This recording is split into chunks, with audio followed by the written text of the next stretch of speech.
Hey everyone, welcome to Dr. Sleep. We love creating unique content for you, but we need your support now more than ever.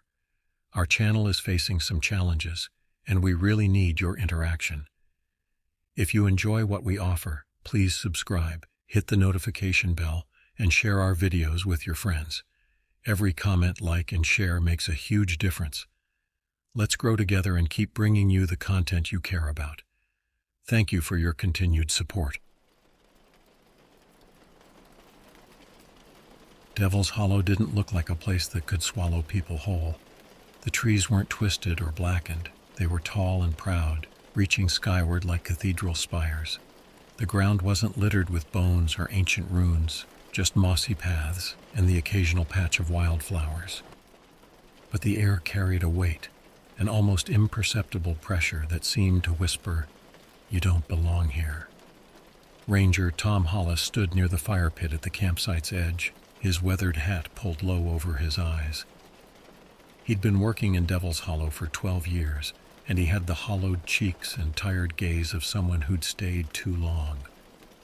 The group of 6 hikers he was briefing now weren't the first to look at him like he was crazy, and they wouldn't be the last. 7 rules, Tom said, his voice flat and unyielding. That's all you need to know to make it out of this forest alive. You follow them to the letter, or you end up like the ones who didn't. The hikers exchanged amused glances. They were young, mid-20s maybe, brimming with confidence and that invincibility people mistake for youth. There was Greg, the de facto leader with a toothy grin and a penchant for cracking jokes. His girlfriend Emily, who looked vaguely embarrassed by his antics. Mark and Lisa, a couple who seemed more interested in their phones than the ranger's lecture. And Sarah and Pete, siblings who stuck close together, whispering as Tom spoke. "First rule," Tom said, his tone sharp enough to quiet their murmurs. "Never speak your full name aloud while you're here. The forest listens, and if it knows your name, it can call you." Pete smirked.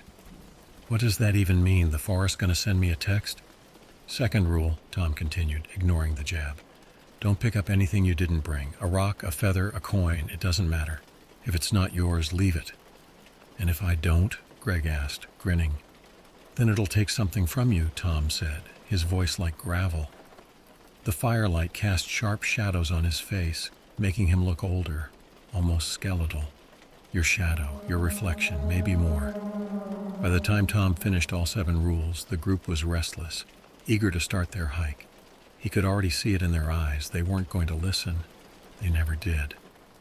"Break the rules," Tom said as they packed up to leave, "and the Hollow won't let you go." The forest stirred behind him. The hike into Devil's Hollow started off innocently enough. The air was crisp, the sunlight dappled through the thick canopy, and the group's laughter echoed along the trail. Greg led the pack with Emily close behind, occasionally glancing over her shoulder to smile at the others. Tom trailed at the rear, his eyes constantly scanning the treetops, the underbrush, and the shadows that stretched across the ground. "Lighten up, Ranger Danger," Greg called back with a grin. "You're making this sound like we're walking into Mordor." Tom didn't respond. He'd learned long ago that warnings meant little to people until it was too late. As the day stretched into late afternoon, the group paused for a break at a clearing. The spot was idyllic, a soft carpet of moss underfoot, the distant sound of running water, and enough space for everyone to spread out. The hikers rummaged through their bags for snacks, laughing and chatting. Pete leaned against a tree, tossing a trail mix packet from hand to hand. "Don't leave anything behind," Tom reminded them, his voice cutting through the chatter like a knife. "Especially food." Pete rolled his eyes and opened the packet. "What, is the forest going to send me a bill?" "Just don't," Tom said firmly. "Not even a crumb." Pete waved him off, popping a handful of trail mix into his mouth and tossing the rest of the packet carelessly toward his bag. A few pieces spilled onto the moss, but he didn't bother picking them up. The air seemed to shift. It wasn't dramatic. No sudden gust of wind or ominous crackle of thunder. But Tom felt it in his chest, a faint tightening as if the hollow was drawing a deep, anticipatory breath. "Pete," Tom said, his tone low and even, "pick it up." What? It's just a few peanuts, man, Pete said with a shrug. The squirrels will eat it. It's not the squirrels you need to worry about, Tom replied, his eyes locked on Pete's. Pick it up. Pete hesitated but eventually crouched down, gathering the stray pieces of trail mix with an exaggerated sigh. When he stood, the tension in the air seemed to dissipate. Slightly. But that night, as the group set up camp and darkness fell over the hollow, strange sounds began to drift through the trees. Soft footsteps, just out of sync with their own. A faint crackling like twigs snapping underfoot. And then, barely audible, a low hum. Not a cliché, but the deep resonance of something alive just beyond sight. Pete was the first to hear his name. Pete. The campfire burned low, casting flickering light on the hikers' faces. Pete sat closest to the fire, his knees drawn up and his eyes darting toward the trees. He hadn't told anyone about the voice he'd heard earlier. It had been soft, almost tender, like someone trying not to wake the others, but he knew he hadn't imagined it. "Do you think this place is actually haunted?" Sarah asked, breaking the uneasy silence. She sat with her arms wrapped around her knees, her face half lit by the fire. "Nah," Greg said, leaning back against a log. "It's just an old forest with a creepy name. Ranger Doom and Gloom back there is trying to freak us out." Tom, sitting at the edge of the firelight, didn't respond. He'd seen too many nights like this to waste his breath.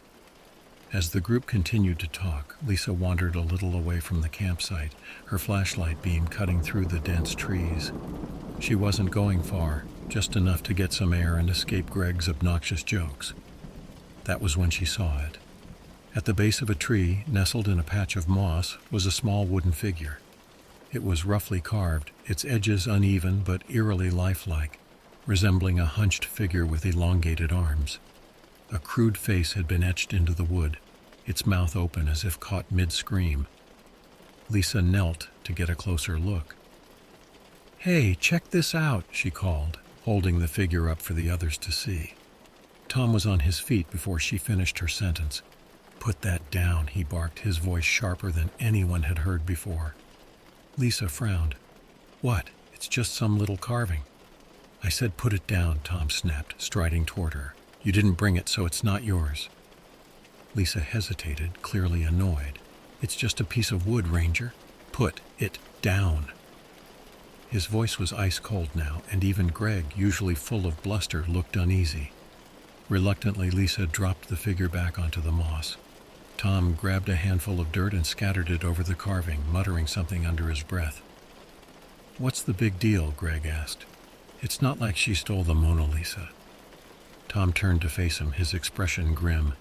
"You pick something up in the hollow, it doesn't let go. You don't take it. It takes you." That night, Lisa couldn't sleep. She swore she saw something moving in the trees just outside the firelight. When she closed her eyes, she dreamed of the carving. Only now its mouth wasn't open in a scream. It was smiling. The fire was dying, but no one wanted to admit they were too scared to sleep. The unease had settled into something heavy, a weight pressing on their chests. Pete was fidgeting with a stick, carving shapes into the dirt. Lisa sat silently, staring into the flames, her face pale and drawn. Even Greg seemed quieter now, his usual bravado replaced by nervous glances at the surrounding trees. The night felt alive. The wind didn't rustle the leaves, it seemed to whisper through them, carrying secrets from deep within the forest. Shadows flickered and shifted, stretching too far, moving against the light of the fire. But it was the laughter that finally broke the silence. Soft at first, like a child's giggle, then louder, higher-pitched, echoing in the distance. Everyone froze. "Did you hear that?" Sarah whispered, clutching her brother Pete's arm. "It's probably an animal," Greg said, though his voice lacked conviction. "Owls or something." "Right, Ranger?" Tom didn't answer. He was standing now, his body tense, his eyes scanning the darkness beyond the campfire. His hand hovered near the flashlight clipped to his belt, but he didn't reach for it. "Stay by the fire," he said quietly. "Whatever you do, don't laugh back." "What?" Sarah asked, her voice rising. "Why not?" "Just don't," Tom snapped. "That's rule 3. If you hear laughter, you don't laugh back, no matter what." Pete snorted nervously. What happens if we do? Does the forest start telling jokes? Tom's glare silenced him. The laughter came again, closer this time. It wasn't pleasant. It was warped, like the sound of broken glass being dragged across a surface, a high-pitched, hysterical sound that raised the hairs on their necks. Greg stood up, trying to mask his nerves with bravado. All right, this is getting stupid. It's just some animal. The laughter grew louder, cutting him off. It sounded like it was circling them, coming from every direction. Greg froze, his mouth opening and closing as he tried to form words. Then, before anyone could stop him, he chuckled. A single, nervous laugh, barely louder than a breath. The instant the sound left his lips, the forest fell silent, utterly silent. Not even the wind dared move. Tom swore under his breath, stepping closer to the fire. Everyone, stay close, do not move. Greg started to laugh again, but it wasn't his laugh anymore. It was higher pitched, unnatural, echoing in the exact same way the forest had laughed at them moments ago. Greg, Emily whispered, her voice trembling. He turned to look at her, but his eyes weren't his anymore. The laughter died in Greg's throat, replaced by a low, guttural sound. His face contorted, his eyes wide and glassy, reflecting the dim firelight. He staggered back a step, as though fighting something unseen. Emily reached for him, but Tom yanked her hand away. "Don't touch him," Tom barked. His voice was sharp, commanding, cutting through the panic that had gripped the group. "He's not Greg anymore." "What do you mean he's not?" Emily began, but her words faltered as Greg collapsed to his knees. His mouth hung open in a silent scream, his head twisting toward the moonlit clearing just beyond the camp. "Greg?" Sarah whispered, clutching Pete's arm so tightly her nails bit into his skin. The moonlight spilling through the trees was unnaturally bright now, almost silver. It illuminated the clearing like a spotlight, and something about it felt wrong. The group had noticed it earlier, but now it seemed alive, pulsating faintly as if it were breathing. Greg stood up abruptly, his movements jerky, marionette-like. Without a word, he began walking toward the clearing. The others froze, watching as his figure grew smaller, swallowed by the shimmering light. Emily screamed, starting to run after him, but Tom grabbed her, holding her back with surprising strength. "Let him go," she shouted, struggling against him. "We can't just let him." "He's already gone," Tom said, his voice low but firm. "The moonlight isn't real. It's part of the hollow. If you step into it, it'll take you too." "That's insane," Emily screamed, tears streaming down her face. "We can't just leave him." Tom turned to face her, his expression grim. "You don't get it. The rules aren't suggestions. They're the only thing keeping you alive right now. Greg broke Rule 4 and now he's gone. If you want to join him, go ahead, but don't say I didn't warn you." Emily slumped to the ground, sobbing into her hands. The others stood in stunned silence, staring at the clearing. The light grew brighter for a moment, and for a split second they thought they saw Greg standing there, his arms outstretched. But then the light flickered, and he was gone. "Stay out of the moonlight," Tom said, his voice barely above a whisper. "It doesn't just take you. It changes you." That night no one slept. They kept the fire burning as long as they could, but the trees loomed closer, their shadows creeping toward the campsite like predators closing in on their prey. Morning never felt further away. The fire popped and hissed, sending occasional sparks into the damp night air, but no one moved to stoke it. They sat close together, the weight of what had happened to Greg pressing down on them like a physical force. The forest was alive with the sound of distant creaks and groans, as though the trees themselves were shifting, leaning closer. The silence was broken by a rustling from the trees behind them. Everyone turned at once, their eyes wide, breath held. A figure emerged, pale and gaunt, stumbling into the dim light of the campfire. "Hey!" the man called out, his voice hoarse. He was wearing a torn jacket and jeans caked with dirt. His face was hollow, his cheeks sunken, and his eyes darted nervously from the group to the fire. "Can you help me? I've been lost out here for days." Tom stood slowly, his body rigid, his face unreadable. "Stay where you are," he said, his tone flat but firm. "What?" the man asked, taking a shaky step forward. "Please, I'm starving. I don't even know where I am." "Don't answer him," Tom whispered, his eyes fixed on the man. "That's Rule 5. "Are you serious?" Pete hissed. "What if he's actually lost? We can't just ignore him." Tom didn't move, didn't blink. "Look at his hands," he said softly. The group glanced at the man's hands. At first glance, they seemed normal, but then Lisa noticed something. His fingers were wrong. Too long, with joints that bent in unnatural ways. She felt bile rise in her throat as she realized the tips of his fingers were stained a deep, slick black, like wet ink. The man's gaze flicked to Lisa, as if sensing her fear. "Please," he said again, his voice trembling. "Don't leave me out here. I don't know how much longer I can—" "Shut up!" Tom snapped. He took a step forward, his hand hovering near the knife at his hip. "You're not lost. You're not even human." The man froze. For a moment, his face twisted into something unrecognizable. Eyes too wide, mouth too sharp. Then, just as suddenly, he smiled. "You always were a smart one, Ranger," he said in a voice that was no longer hoarse, no longer human.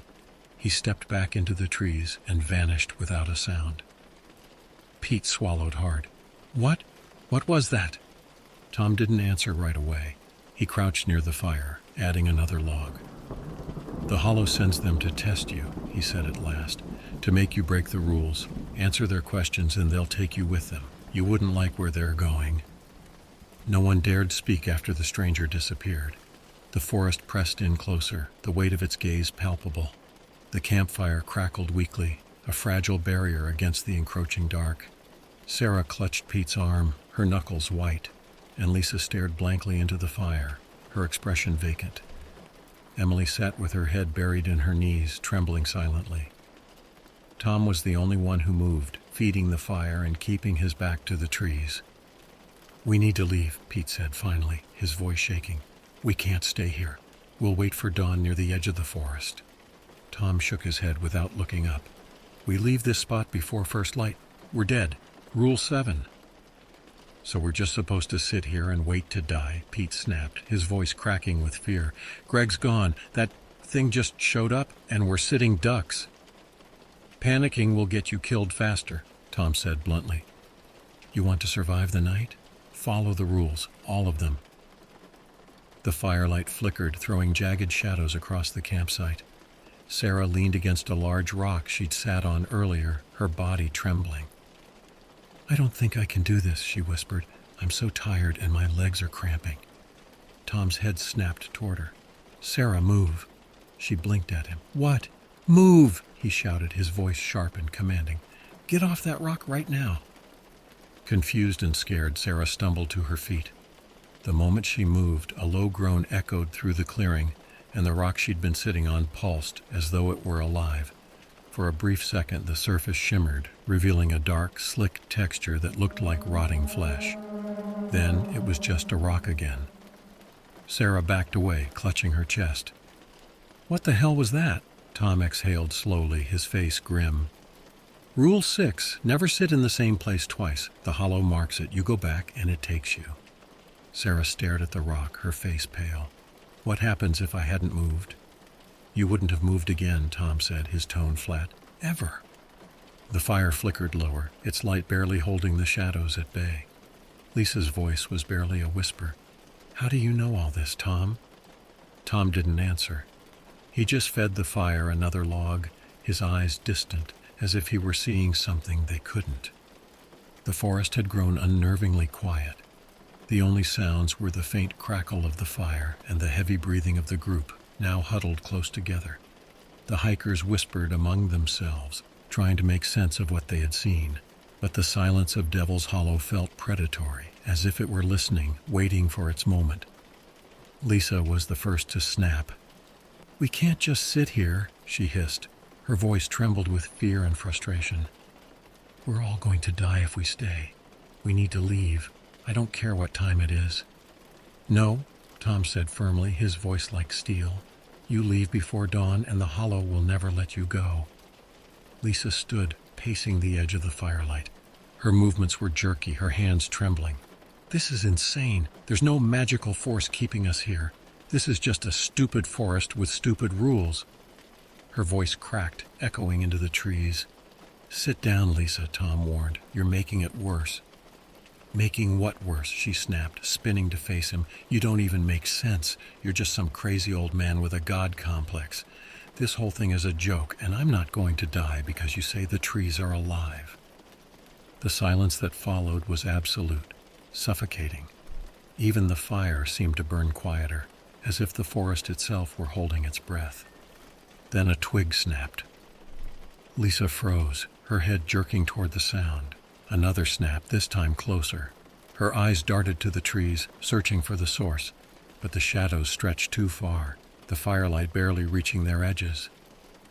What is that?" she whispered. Tom stood slowly, his hand on his belt knife. "You broke Rule 7, he said quietly.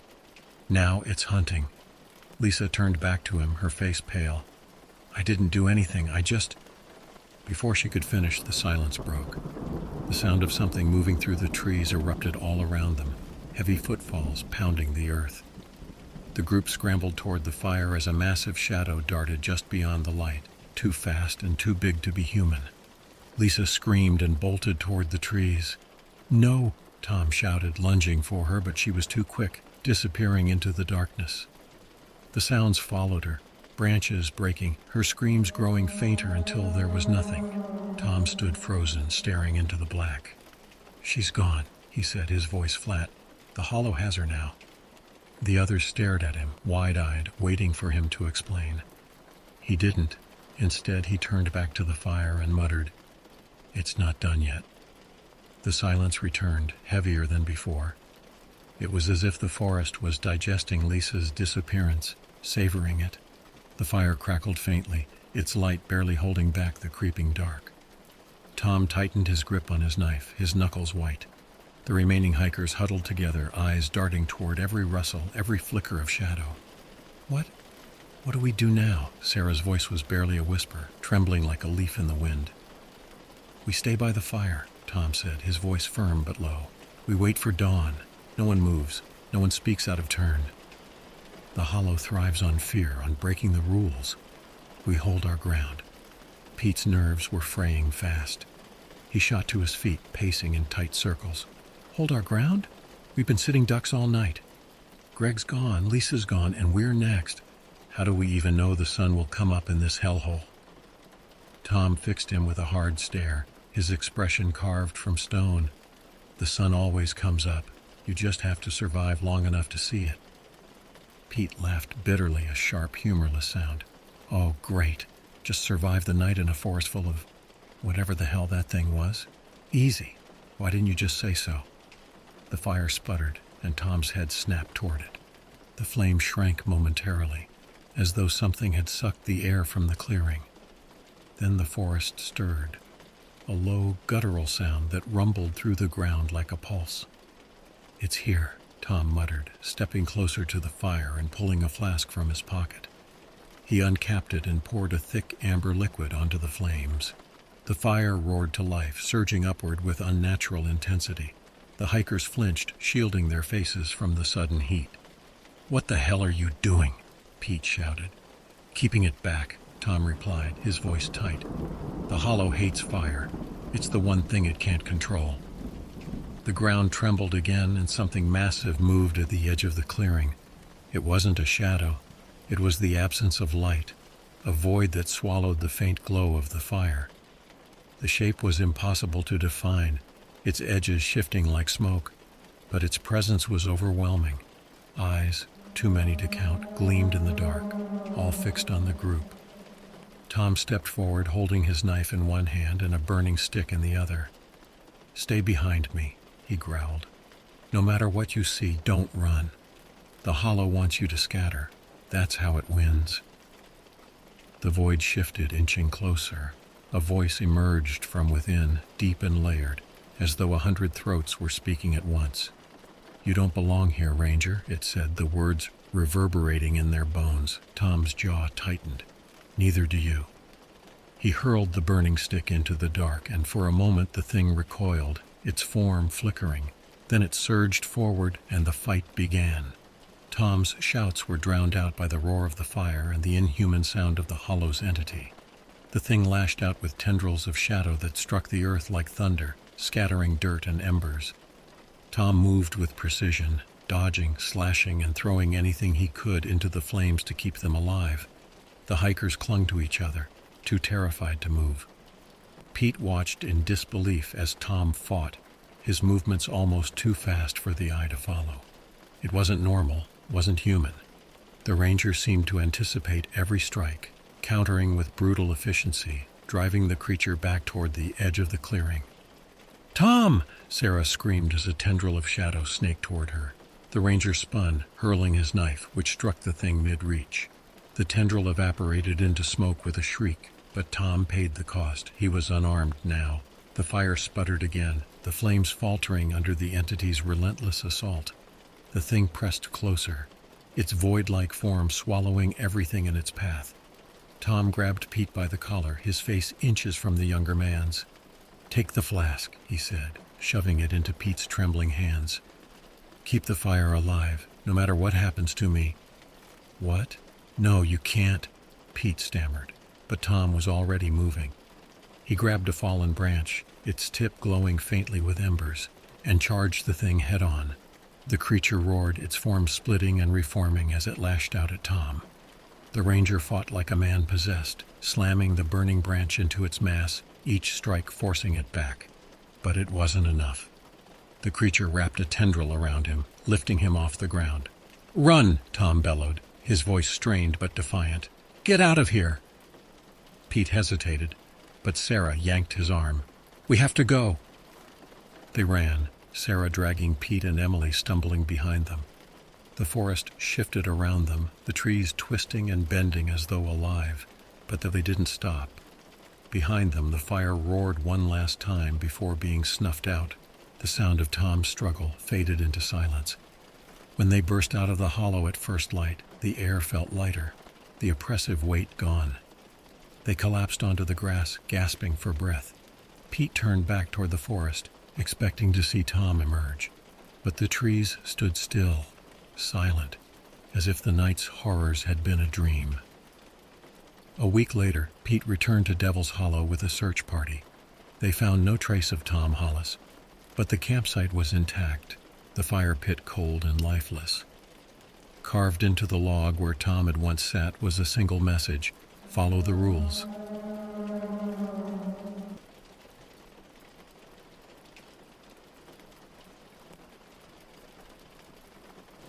It started innocently enough. I had always been a sucker for mysteries, especially the ones that teetered on the edge of reality. You know the type: unsolved disappearances, eerie coincidences, and the ever-fascinating Bermuda Triangle. It was a lazy Saturday night when I found myself aimlessly scrolling through the web, looking for something new to read. That's when I stumbled upon a post on a forum I had never seen before, tucked away in the darkest corners of the internet. The title caught my eye immediately: "The Bermuda Triangle Exposed, a Portal to Another Dimension." My heart raced with curiosity. The Bermuda Triangle had always intrigued me. You hear the stories of ships and planes vanishing without a trace, of compasses going haywire, and of mysterious lights dancing on the horizon. The fact that even Christopher Columbus noted strange occurrences in his logbook only added to the allure. The post was extensive, filled with theories, eyewitness accounts, and detailed analyses. It was divided into several sections, each delving deeper into the enigma of the Bermuda Triangle. The author, who went by the handle Triangulum42, claimed to have stumbled upon some classified documents and obscure research papers that shed new light on the mystery. The first theory presented was the one that really hooked me: the Bermuda Triangle as a portal to another dimension. It seemed far-fetched at first, like something out of a science fiction novel. But as I read on, the connection started to seem disturbingly plausible. The author referenced the bizarre compass malfunctions reported by Columbus and his crew back in 1492, and how they had witnessed strange lights in the sky that defied explanation. The post went on to discuss the many disappearances over the years. Flight 19, the USS Cyclops, and countless others. Each incident was analyzed in meticulous detail, pointing out the common threads: sudden loss of communication, inexplicable navigation errors, and often a final frantic message before everything went silent. What really unnerved me was the section on Atlantis. According to Triangulum 42, there were some who believed that the lost city of Atlantis lay beneath the Bermuda Triangle, its ancient technology interfering with modern instruments and vehicles. The post included several old maps and documents that, when overlaid, pointed suspiciously towards the area now known as the Bermuda Triangle. As I continued reading, I couldn't shake the feeling that I was venturing into dangerous territory. The theories grew more elaborate, and the evidence more compelling. Triangulum 42 claimed that the government knew more than they let on, hinting at secret research missions and cover-ups. I looked around my dimly lit room, suddenly aware of the shadows creeping along the walls. It was late, and the quiet hum of my computer was the only sound breaking the silence.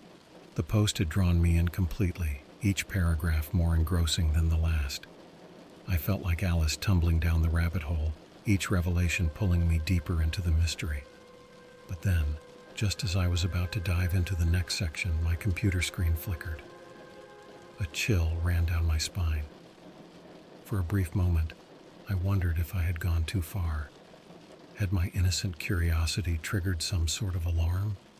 Was someone or something watching me? I quickly closed my browser, my heart pounding in my chest. I sat there for a moment, staring at the dark screen, trying to process everything I had read. It was just a conspiracy theory, right? But the eerie feeling lingered, making it hard to shake off the sense that I had stumbled onto something I was never meant to see. The night passed slowly, my mind racing with thoughts of portals, ancient civilizations, and government secrets. Sleep was elusive, my dreams filled with images of vanished ships and planes slipping through a veil into another world. Little did I know, this was only the beginning of my journey into the heart of the Bermuda Triangle mystery. And as much as I wanted to convince myself it was all just a wild conspiracy, a part of me knew that I had to go back. I had to know more, no matter the cost.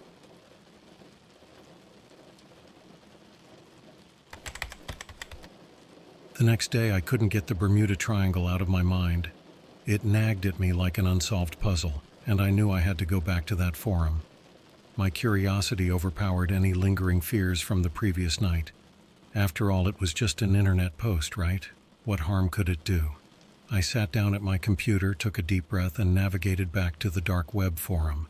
The post by Triangulum 42 was still there, waiting for me. This time I noticed there were additional comments from other users.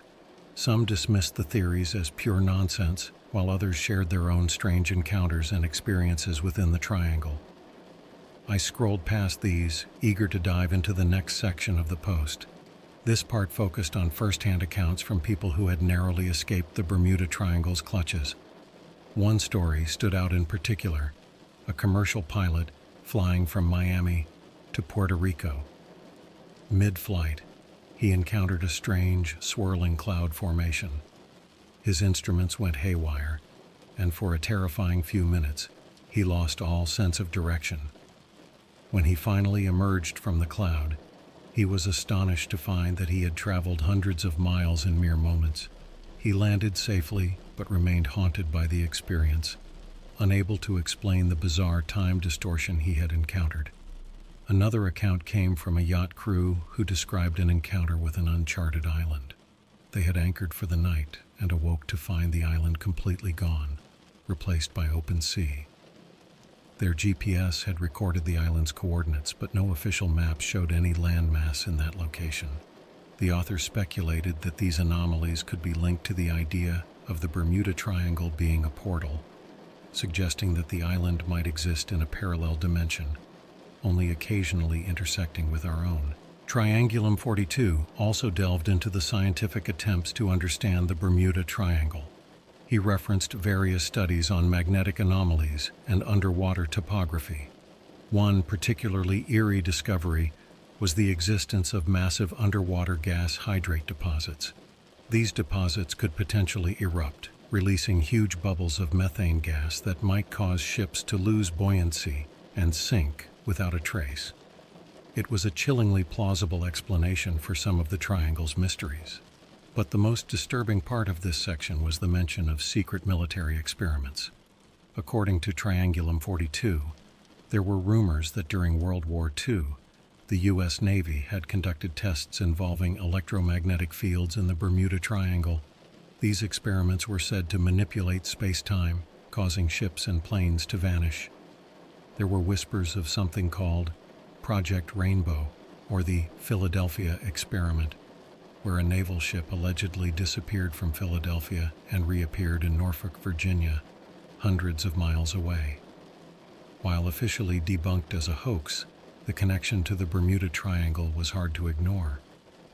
As I absorbed all this information, a sense of dread began to creep in.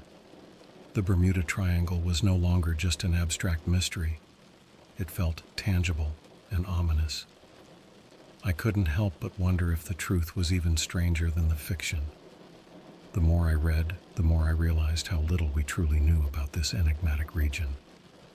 I decided to leave a comment, hoping to connect with others who shared my curiosity. I wrote, "Has anyone here ever experienced something strange in the Bermuda Triangle? Looking for credible accounts." Almost immediately, replies started pouring in. Some were dismissive, calling me a fool for even entertaining such ideas, but a few were genuinely intriguing, sharing detailed stories of strange encounters and unexplainable events. One user, going by the name Seeker of Truth, claimed to have worked on a government research vessel studying the triangle. He described how their instruments often malfunctioned and how they had lost an unmanned submersible, its last transmission showing a bright flash of light before cutting off. He warned me to be careful, hinting that some knowledge was better left undiscovered. His words lingered in my mind, a stark reminder of the potential danger I was flirting with. Yet, the pull of the unknown was too strong to resist. I knew I had to keep digging, to uncover more about this perplexing and terrifying phenomenon. The Bermuda Triangle had me in its grip, and I wasn't sure if I would ever truly escape its hold. That night as I lay in bed, I couldn't stop thinking about the stories and theories. My dreams were filled with swirling clouds, vanishing islands, and the ominous feeling of being watched. I awoke with a start, drenched in sweat, my heart pounding. The Bermuda Triangle had become more than just a mystery. It was an obsession. And so, I prepared myself for what lay ahead, knowing that the deeper I went, the harder it would be to turn back. I had opened a door to something vast and incomprehensible, and there was no closing it now.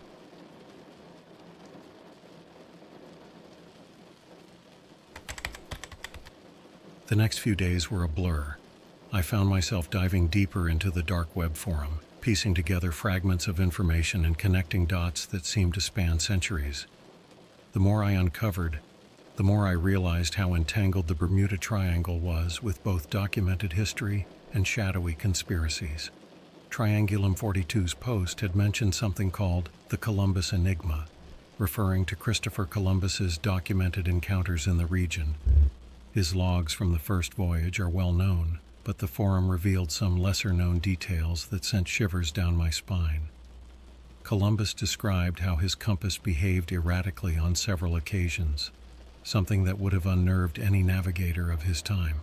More chilling were his notes about strange lights, what he called a great flame of fire that crashed into the sea, and strange lights appearing in the night sky, dancing in ways that defied logic. These details painted a picture of a region fraught with anomalies, and I couldn't help but wonder if Columbus himself had stumbled upon something extraordinary. If someone as historically significant as Columbus had documented these occurrences, what else might be true? In my search, I stumbled upon an old, digitized manuscript of Columbus's logs, cross-referenced with other historical texts. The descriptions were brief but vivid. The logs described seeing an inexplicable light that moved up and down, which Columbus interpreted as an omen. Sailors of that era were incredibly superstitious, and such an event would have been both terrifying and awe-inspiring.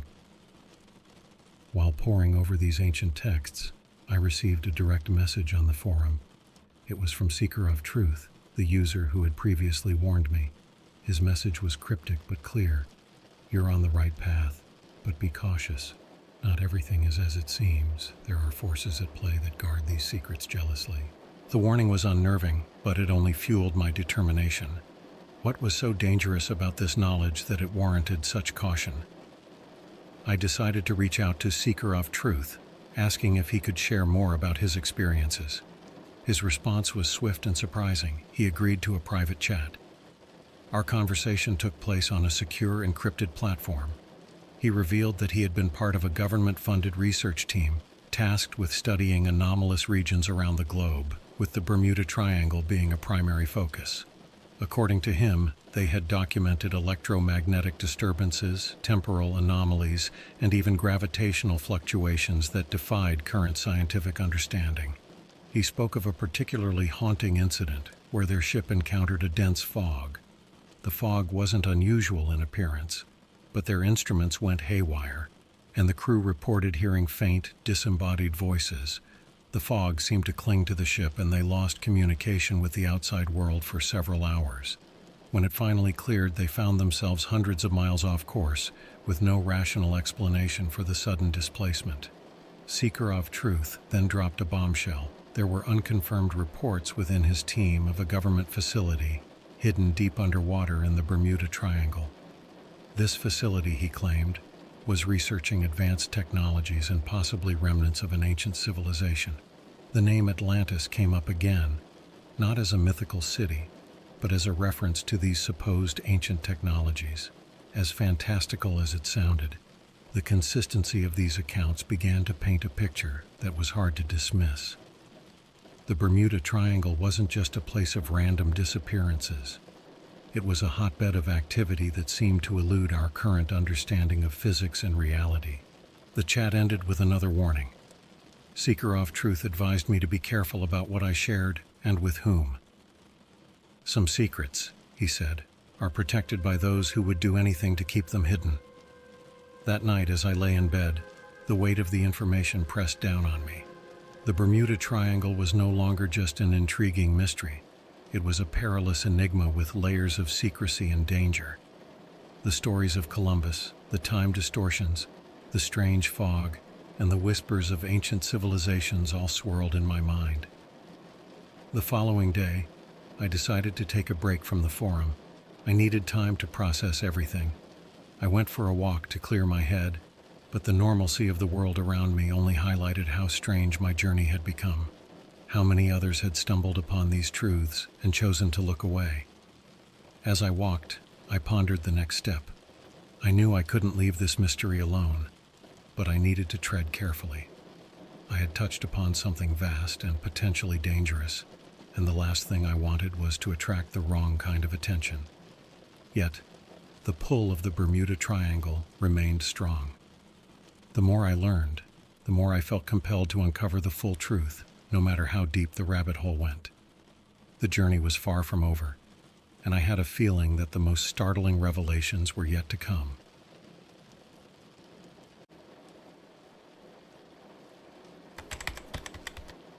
The break from my obsessive research didn't last long. The Bermuda Triangle had sunk its hooks deep into my curiosity, and I couldn't shake the feeling that I was on the verge of uncovering something monumental.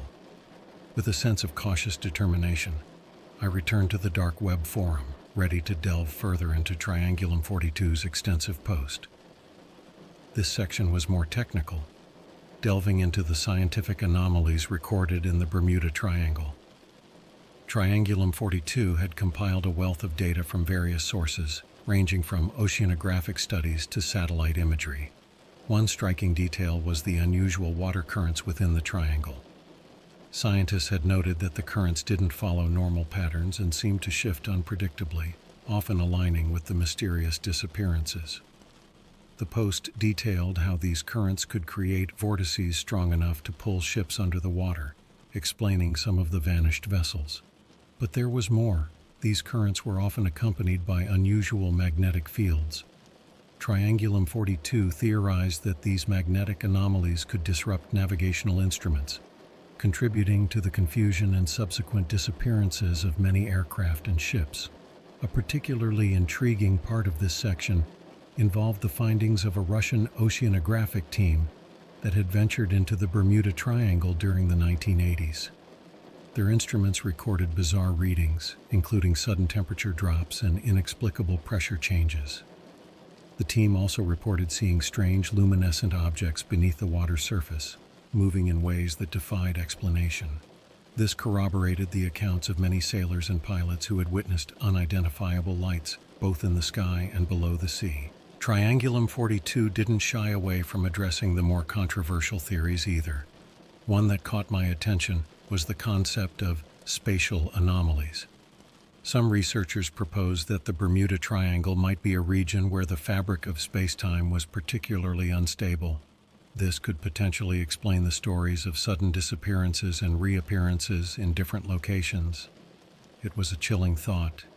Imagine being caught in a pocket of distorted space where the normal rules of time and distance no longer applied. There were also reports of unusual radio signals emanating from the triangle.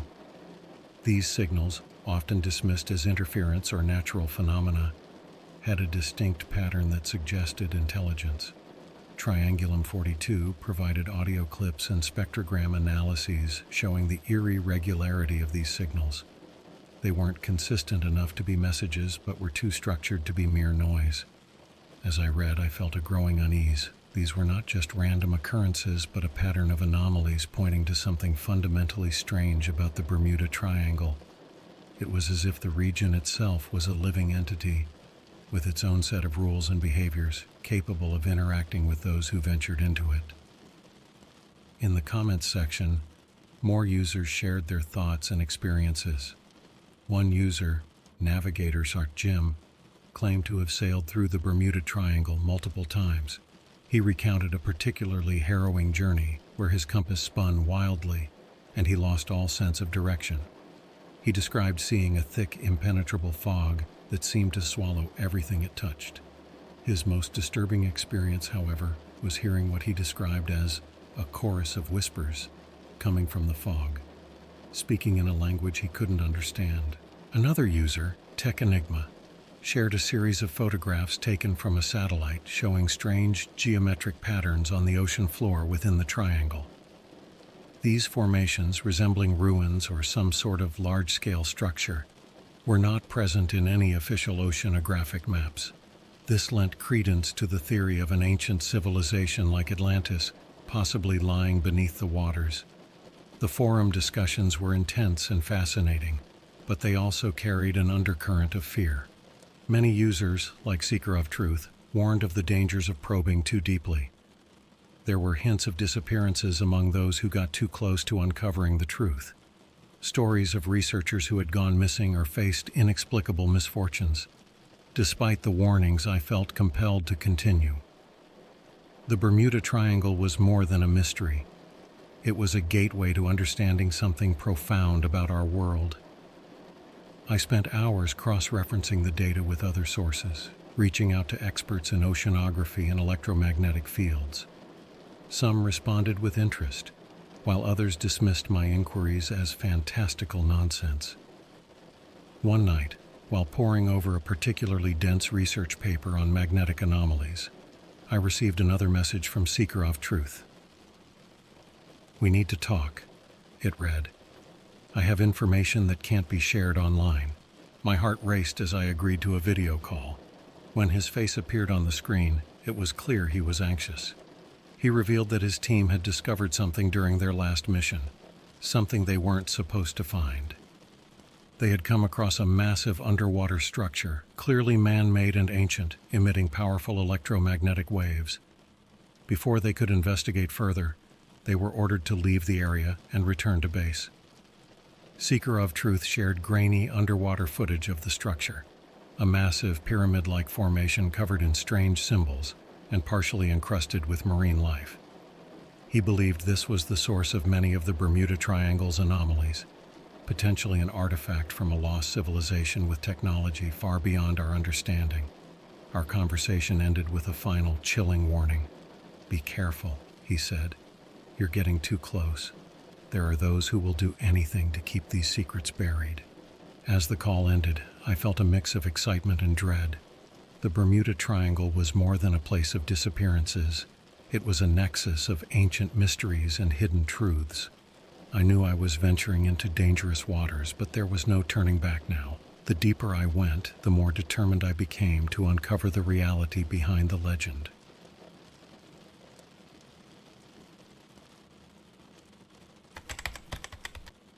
After my conversation with Seeker of Truth, I felt a renewed sense of urgency. The underwater footage he shared was unlike anything I had ever seen, and it was clear that the Bermuda Triangle harbored secrets far beyond our current understanding. The possibility of an ancient, technologically advanced civilization being the source of the region's anomalies was both thrilling and terrifying. Determined to learn more, I continued my research. I reached out to oceanographers, historians, and even amateur archaeologists, hoping to find someone who could shed light on the mysterious underwater structure. Responses were mixed. Some were intrigued, while others dismissed my inquiries as the ramblings of a conspiracy theorist. However, one contact stood out, Dr. Emily Hart, a marine archaeologist with a keen interest in unexplained phenomena. Dr. Hart agreed to meet with me via video call. She had heard rumors about the Bermuda Triangle and had even conducted some research of her own. When I showed her the footage from Seeker of Truth, she was visibly stunned. She confirmed that the structure bore similarities to known ancient architectures, but was unlike anything she had seen before. "There are symbols here that resemble both Mayan and Egyptian hieroglyphs," she said, leaning closer to her screen. "It's possible that this could be a relic from a lost civilization, one that predates our recorded history." Dr. Hart's enthusiasm was infectious. She suggested we collaborate to further investigate the site. Her connections within the scientific community could provide the resources and expertise needed to mount an expedition. We decided to keep our plans discreet, mindful of the warnings about the potential dangers of uncovering these secrets. In the meantime, I continued to monitor the dark web forum. Triangulum 42's post had sparked renewed interest and discussion, with more users sharing their theories and experiences. One particular thread caught my attention. An anonymous user claimed to have intercepted government communications about a covert operation in the Bermuda Triangle. According to the user, the operation involved the recovery of an artifact of significant importance. The implications were staggering. If the government was indeed involved in recovering ancient artifacts from the Bermuda Triangle, it lent credence to the theories of advanced, hidden technologies and civilizations. The user provided no further details, but it was enough to fuel my determination. Dr. Hart and I worked tirelessly to prepare for our expedition. We secured funding, gathered a team of experts, and acquired the necessary equipment for deep-sea exploration. It was an ambitious project, but the potential rewards were too great to ignore. Finally, the day arrived. Our team set sail from Miami, heading towards the coordinates provided by Seeker of Truth. The journey was tense, with an undercurrent of anticipation and anxiety. As we approached the Bermuda Triangle, the weather began to shift, and an eerie fog enveloped our vessel. It was reminiscent of the stories I had read, and I couldn't help but feel a sense of déjà vu. Our instruments started to behave erratically, just as the accounts had described. Compasses spun wildly, and our GPS struggled to maintain a signal. Yet, we pressed on, driven by the knowledge that we were on the brink of a groundbreaking discovery. As we neared the site, the fog began to lift, revealing the ocean's surface below. We deployed our underwater drones, equipped with high-resolution cameras and sensors. The initial descent was slow and methodical, the murky depths gradually giving way to clearer views. Then we saw it, the massive pyramid-like structure that Seeker of Truth had described. It was even more awe-inspiring in person, a testament to an ancient civilization's ingenuity. Our drones captured detailed footage of the structure, revealing intricate carvings and symbols that hinted at a complex and advanced society. Dr. Hart and the team were ecstatic, their excitement palpable. We spent hours documenting every aspect of the structure, gathering data that would take years to fully analyze. The discoveries we made would undoubtedly rewrite history and expand our understanding of human civilization. But amid the excitement, there was a lingering sense of caution. The warnings from Seeker of Truth and the forum users echoed in my mind. We were delving into unknown territories, and the implications of our findings were profound. As we concluded our expedition and began our journey back, I reflected on the journey that had brought me here. What had started as idle curiosity had transformed into a quest for truth, uncovering secrets buried deep within the ocean and shrouded in mystery. The Bermuda Triangle, once a source of fear and speculation, had revealed itself as a nexus of ancient wonders and scientific anomalies. The stories of strange lights, vanishing ships, and distorted time were not mere fantasies, but fragments of a larger, more complex reality. Back on land, our findings were met with both skepticism and awe. The scientific community was abuzz with debates and discussions, and the public's fascination with the Bermuda Triangle was reignited. Dr. Hart and I continued our research, determined to uncover more about the ancient civilization and the technologies they possessed. In the end, the Bermuda Triangle remained an enigma, but it was no longer a mystery to be feared. It was a reminder of humanity's insatiable curiosity and the endless possibilities that lay beneath the surface of our world. As I looked out at the horizon, I knew that the journey was far from over, and there were still many secrets left to uncover.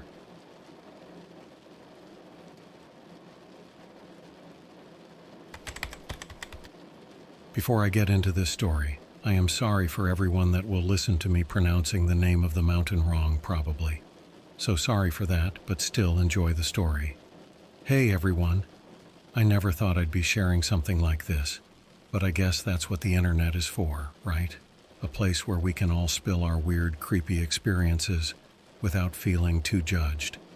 So, buckle up because this is going to be a wild ride. It all started a few months ago when I was browsing Reddit late at night. I came across a post in one of those conspiracy theory subreddits about the mountain Artanj in Serbia. For those of you who haven't heard of it, Artanj is this mountain that's shaped like a giant pyramid, yeah, like the ones in Egypt. Except this one is covered in greenery and looks more natural. Anyway, the post was talking about how there's something off about the mountain. Magnetic disturbances, strange occurrences, you name it. Naturally, I was intrigued. I mean, who wouldn't be? A pyramid-shaped mountain with a bunch of creepy stories attached to it. Count me in. So, I started doing some digging. One of the first things I found was a series of videos showing cars seemingly moving uphill on their own. No one was driving them. It was like some invisible force was pulling them up the mountain. Some people said it was just an optical illusion or something to do with the angle of the road. But then I found more footage, this time taken from multiple angles, and it didn't look like an illusion at all. I started reading about magnetic disturbances in the area. Scientists have supposedly measured weird magnetic fields around Artanj, and there's a theory that this could explain the car phenomenon. But here's where it gets creepy. There were also reports of electronic devices malfunctioning, compasses spinning wildly, and even watches stopping altogether when near the mountain. It sounded like something straight out of a sci-fi movie, but then things took an even darker turn. As I continued my research, I found myself on the darker corners of the internet, the kind of places you're warned about, but can't resist visiting once your curiosity gets the better of you. I stumbled upon a forum dedicated to unexplained mysteries and found a thread about Artanj. This is where things got really disturbing. People were sharing stories about strange lights in the sky above the mountain. Not just any lights, but ones that moved in ways no aircraft or drone could. Some even claimed to have seen UFOs hovering around Artanj, and a few posts mentioned encounters with strange beings. At first, I thought it was all just a bunch of overactive imaginations and late-night tall tales. But then I saw a post by someone who claimed to be a former government employee. They talked about how Ertange was on a list of sites known for unexplained phenomena, and that there had been secret investigations into the area. I didn't know what to believe. Was it all just a bunch of nonsense, or was there something more to it? To make matters worse, I found a link to a leaked document supposedly from a Serbian government agency. It mentioned anomalous magnetic activity and referenced several incidents of people going missing near the mountain. The document even hinted at a possible connection to extraterrestrial activity. I spent hours going through these threads and documents, growing more and more paranoid. My heart was racing, and I could feel the hairs on the back of my neck standing up. It was late, and I was the only one awake in the house. Every little noise made me jump. I decided to call it a night, but I couldn't shake the feeling that I had stumbled onto something I wasn't supposed to see. The next morning, I woke up feeling uneasy. I couldn't stop thinking about Ertange and all the strange things I had read. Part of me wanted to forget about it and move on, but another part of me needed to know more. I decided to dig even deeper, not realizing that this was only the beginning of a journey that would change my life forever.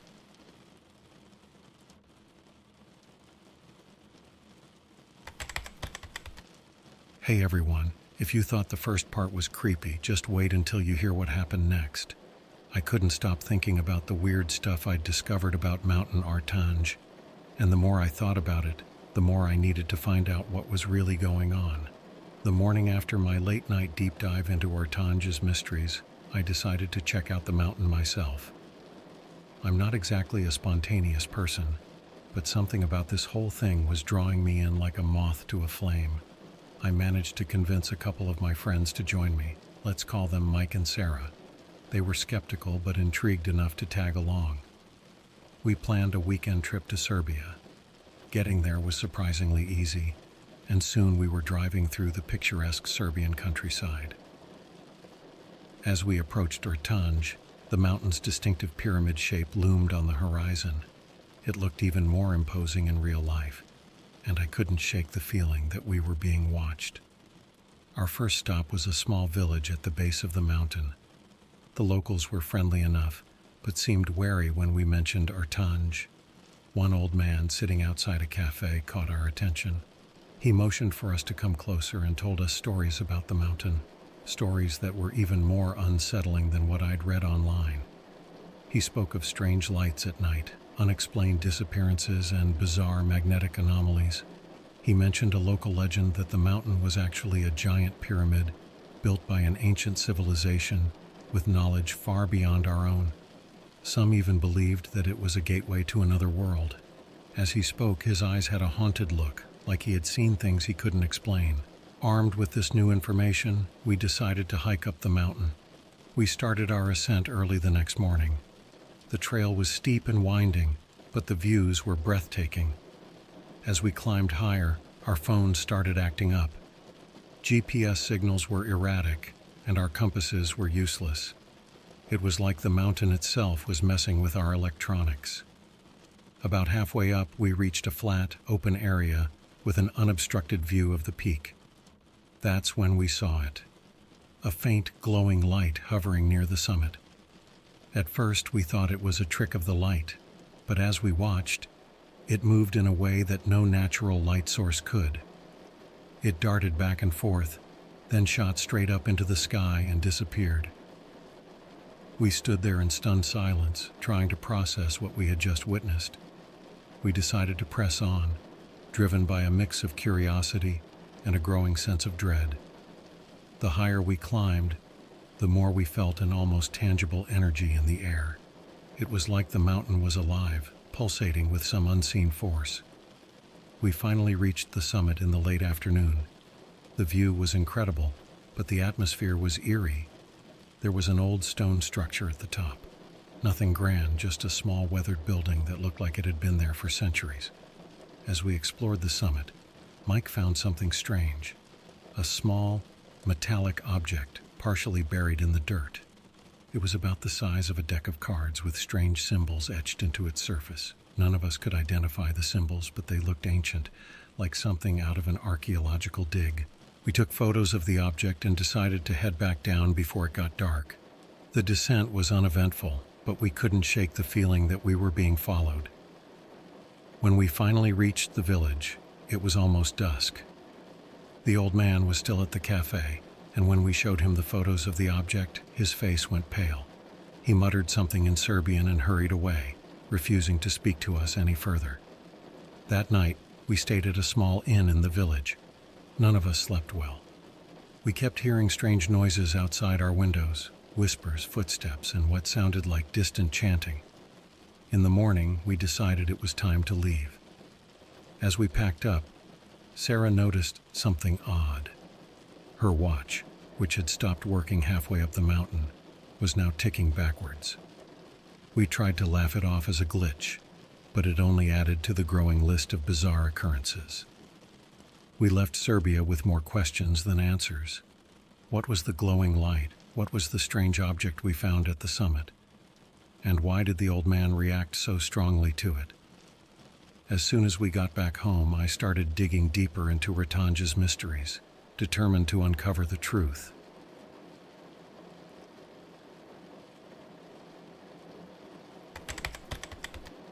Hey everyone, thanks for sticking with me through this journey.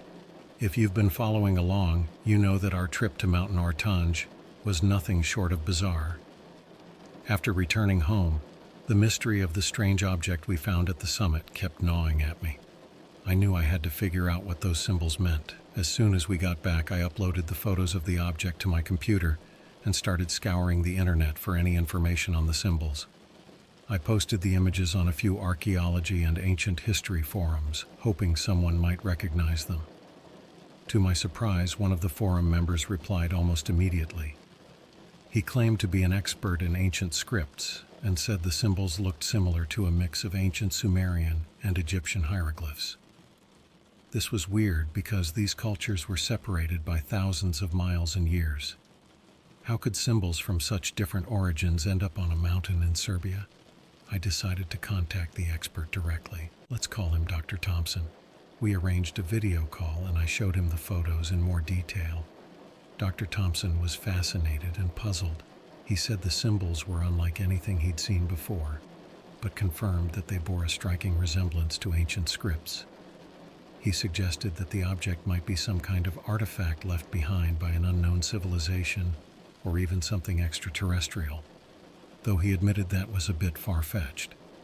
Dr. Thompson asked if he could share the photos with some colleagues. I agreed, hoping they might provide more insight. Meanwhile, I continued my own research, diving into the history and legends surrounding Ratange. I found references to the mountain in old Serbian folklore. One story spoke of a hidden treasure buried deep within the mountain, guarded by supernatural forces. Another tale mentioned that Ratange was a place of great power, a beacon for beings from other worlds. A few days later, Dr. Thompson got back to me. He had shown the photos to several other experts, and while no one could definitively identify the symbols, they all agreed that the object was significant. One theory was that the symbols were part of a lost language, possibly used by an ancient civilization that had settled in the area, long before recorded history. Another expert suggested that the object could be some sort of ancient navigational tool, possibly connected to the magnetic anomalies reported around Ratange. As intriguing as these theories were, they didn't bring me any closer to understanding the true nature of the object. Then something unexpected happened. Mike called me, sounding more excited than I'd ever heard him. He said he had been messing around with the photos in a photo editing software and noticed something strange. When he adjusted the contrast and brightness, additional symbols and markings that were not visible to the naked eye began to appear. We immediately met up at my place to examine the edited photos. Sure enough, there were faint symbols etched into the object that we hadn't seen before. Some of them looked like constellations, while others resembled more complex geometric patterns. It was like the object was a puzzle, hiding its secrets in plain sight. Sarah suggested we overlay the new symbols with a map of the night sky. We spent hours comparing the photos to star charts, and eventually, we found a match. The constellations corresponded to specific stars that were directly above Ortange on certain dates. It was like the object was pointing us to something, but what? As we delved deeper, we began to notice a pattern. The dates the constellations pointed to seemed to align with reports of unusual activity around the mountain. Sightings of strange lights, electronic disturbances, and even the disappearances. It was as if the object was mapping out times when the mountain's strange phenomena were at their peak. The realization sent chills down my spine. What if the object was some kind of ancient calendar or guide, marking periods of heightened activity, or even openings to another dimension? The implications were mind-boggling, and more than a little frightening.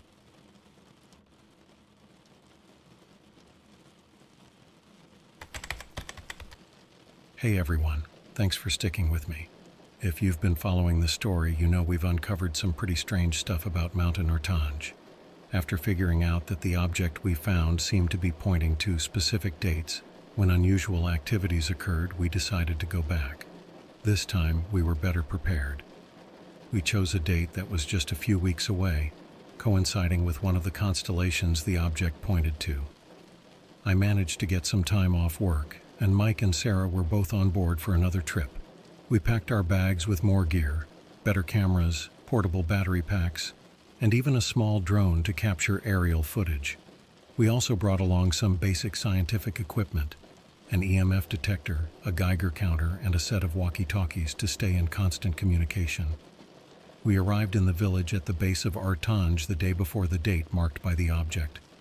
The atmosphere was tense. The villagers seemed more on edge than before, and there were whispers about a bad time approaching. The old man at the cafe was nowhere to be seen, and when we asked about him, the locals just shook their heads and avoided eye contact.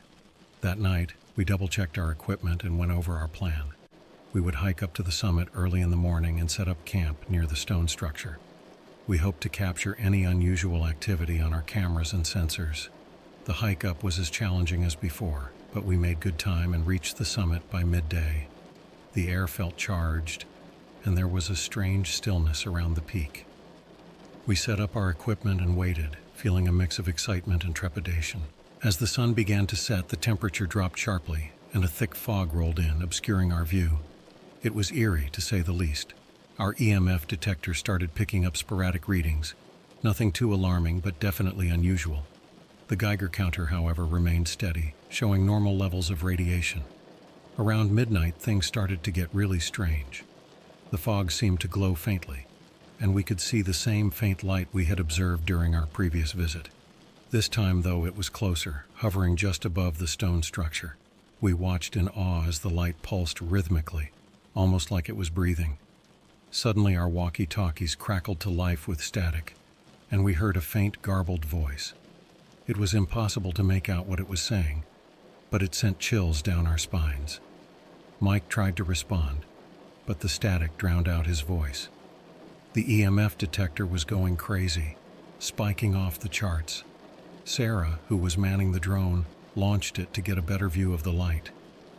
As the drone ascended, the light seemed to react, moving away from the structure and towards the edge of the summit. We followed it cautiously, keeping the drone in sight. Then we saw it, a large circular depression in the ground that we had somehow missed before. It was perfectly round and looked like it had been there for centuries. The light hovered over the depression, growing brighter and more intense. Our cameras were recording everything, but the footage couldn't capture the sheer intensity of the experience. The light pulsed faster, and the air felt like it was vibrating. We felt an overwhelming sense of anticipation, as if something monumental was about to happen. And then, just as suddenly as it had appeared, the light shot straight up into the sky and vanished. The fog lifted, and everything went back to normal. The EMF detector stopped spiking, and the walkie-talkies were clear again.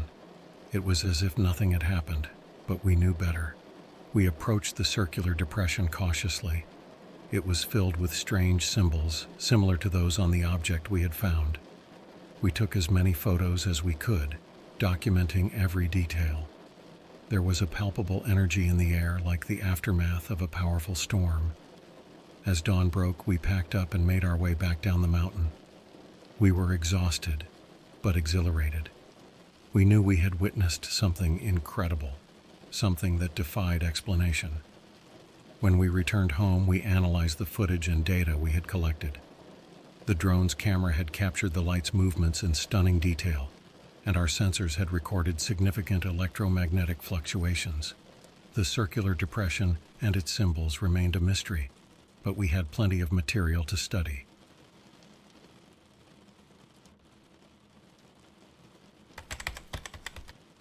Hey everyone, thanks for sticking with me through this wild ride. If you've been following along, you know that our trips to Mountain Artange have been nothing short of extraordinary.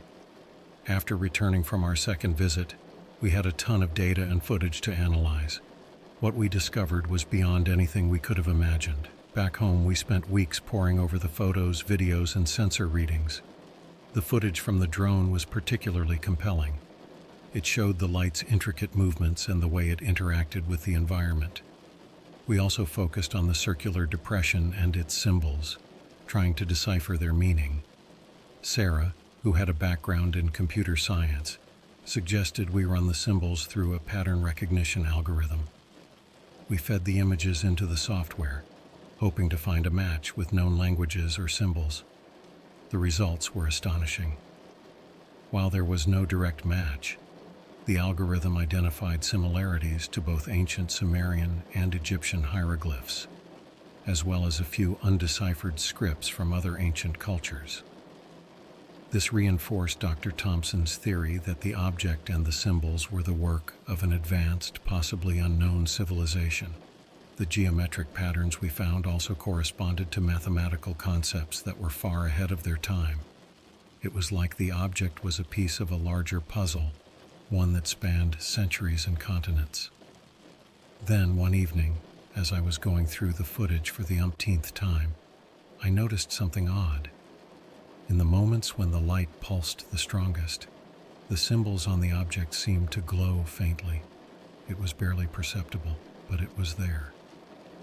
I immediately called Mike and Sarah over, and we spent hours analyzing those frames. We hypothesized that the light and the object were somehow connected, like keys to unlocking the mountain's secrets. We decided to reach out to Dr. Thompson again and shared our findings. He was thrilled and suggested that we might be on the verge of a major discovery. He connected us with a group of researchers who specialized in ancient technologies and unexplained phenomena. They were intrigued by our story and agreed to help. Working together, we began to piece together a theory. The symbols in the light seemed to indicate that Artange was more than just a mountain. It was some kind of ancient machine or device. The electromagnetic anomalies, the strange lights, and the magnetic disturbances could all be side effects of this device's operation. But what was its purpose? We looked into the local legends again, focusing on the stories of a hidden treasure and supernatural forces. What if the treasure wasn't gold or jewels, but knowledge, an ancient repository of information or a device that could alter our understanding of the world? It was a long shot, but it fit the pieces we had. To test our theory, we decided to create a 3D model of the object and the symbols. With the help of the researchers, we built a digital simulation of Artange, incorporating all the data we had gathered. We ran countless scenarios, adjusting for different variables like magnetic fields and light patterns. Finally, after weeks of trial and error, we made a breakthrough. The simulation showed that at certain times of the year, when the stars aligned in specific ways, the mountain could act as a kind of signal booster, amplifying and transmitting electromagnetic waves. This explained the strange lights and the anomalies. It was like the mountain was communicating with something or someone. Our discovery attracted attention from various scientific communities, and soon we were collaborating with experts from around the world. We still didn't have all the answers, but we were closer than ever to understanding the true nature of Mountain Artange. As I sit here writing this, I can't help but marvel at how far we've come. What started as a late-night curiosity on Reddit turned into an adventure that revealed one of the world's hidden wonders. Mountain Artange remains a mystery, but it's a mystery we're unraveling bit by bit. So, if you ever find yourself in Serbia, take a trip to Ratange. Hike to the summit. Feel the energy in the air. And remember that sometimes the most incredible discoveries begin with a single spark of curiosity. Thanks for reading, and stay curious. Who knows what other mysteries are waiting to be uncovered? Stay tuned, because our journey with Ratange is far from over. There's still so much to learn, and I promise to keep you updated with every new discovery.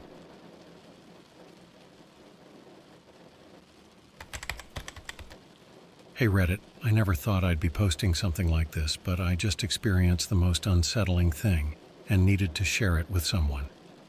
I should probably start with a bit of background. Like many of you, I've always been intrigued by the darker corners of the internet, the places most people avoid. It started as harmless curiosity, just poking around forums and reading up on urban legends. But recently, my curiosity led me somewhere I wish I hadn't gone. A few weeks ago, I stumbled across a thread on a well-known conspiracy subreddit.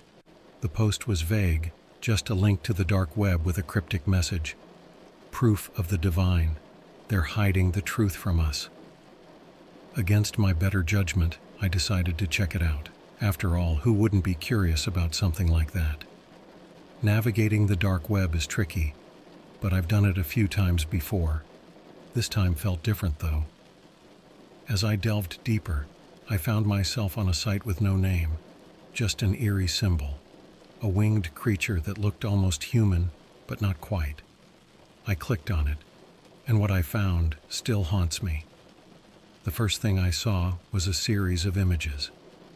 At first glance, they looked like archaeological finds, bones, artifacts, that sort of thing. But the more I looked, the stranger they became. There were remains of a creature with wings, not like a bird or a bat, but something that resembled angelic depictions from ancient art.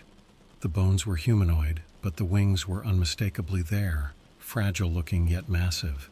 One of the images showed a small leather-bound book found with the remains. The cover was cracked and worn, with strange symbols etched into it. Someone had taken the time to transcribe parts of it, and the translations were disturbing. The book spoke of beings who watched over humanity, not as guardians, but as something far more sinister. It suggested that these creatures had been manipulating human history for millennia, ensuring that we remained ignorant of their existence and true intentions. I couldn't stop reading. The book described horrific visions of the future, humanity's downfall orchestrated by these so-called angels. The pages were filled with cryptic warnings predicting wars, natural disasters, and widespread chaos, all events that had seemingly come to pass. The most chilling part was a section that hinted at an impending event, something catastrophic that was yet to come. After the images, there were videos, short, grainy clips that looked like they were filmed in a hurry. They showed the excavation of the remains and the book. The people in the videos were speaking in hushed, urgent tones, clearly aware of the gravity of their find. In one clip, a researcher holds up a bone fragment and points to what looks like an ancient injury, speculating about the creature's violent past. In another, someone flips through the book, the camera lingering on the eerie illustrations of winged figures and apocalyptic scenes. One video in particular stood out. It showed a dimly lit room, probably a basement. A group of people was gathered around the remains, discussing what to do next. Their faces were serious, almost fearful. The audio was low, but I could make out some of the conversation. They were talking about keeping the discovery a secret, worrying about the implications if it ever got out. One of them mentioned a powerful group that wanted to keep humanity in the dark, a group that would do anything to suppress the truth. I sat there for hours, absorbing all this information, my mind racing. Who were these creatures? Were they really angels or something else entirely? And why would anyone want to hide their existence? The more I thought about it, the more unsettled I became.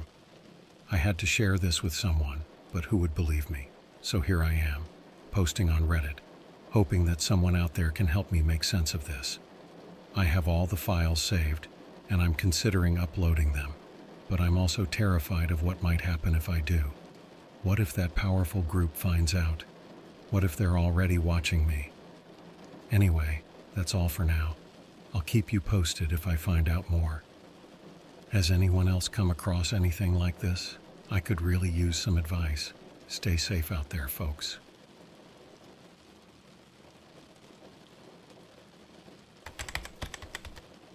Hey everyone, I'm back with more updates on the unsettling discovery I stumbled upon. The last few days have been a whirlwind of paranoia and obsessive research. I haven't been able to shake off the feeling that I'm being watched, but I need to get this story out there. Here's what happened next. After my initial dive into the dark web, I decided to take a closer look at the files I had saved. I started with the images, trying to identify any details I might have missed.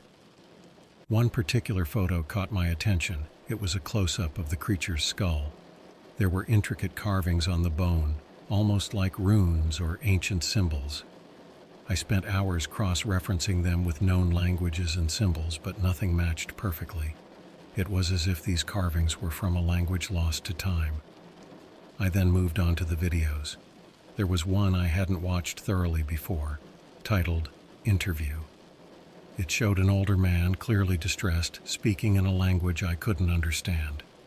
Subtitles appeared after a few seconds, translating his words. He claimed to be a member of the excavation team, but what he revealed was even more chilling.